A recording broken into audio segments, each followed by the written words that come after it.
আমরা আজীবন পড়ি সুবহান রাব্বিয়াল আ'লা, এর অর্থটা কি কেউ জানে না, ঠিক কি না?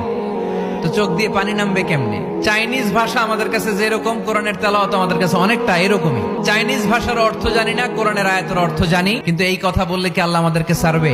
No excuse will be granted that day.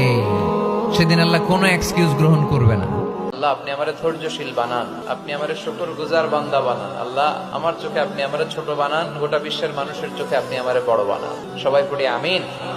আল্লাহ, ভুল করছি, আল্লাহ মাফ করে দাও, ক্ষমা করো। আমি ক্ষমা চাইতেছি, কিন্তু আমি ক্ষমা করি না আরেকজনকে। তুমি ক্ষমা করো না, তুমি ক্ষমা চাও কোন সাহসে? কোন নারীকে যদি তার চেহারার ডিজাইন তৈরি করার সুযোগ আল্লাহ দিতেন, সে নারী তাকে বিশ্ব সুন্দরী করে তৈরি করবে, ঠিক কিনা? এটা আল্লাহ আমাদেরকে দেয় নাই, এটা আল্লাহ তাআলা নিজ হাতে রেখেছে, নিজে করেছে। তাই কারো আকৃতি নিয়ে ব্যঙ্গ করলে স্বয়ং আল্লাহর সাথে ব্যঙ্গ করার শামিল। চিল্লায় বলেন ঠিক কিনা?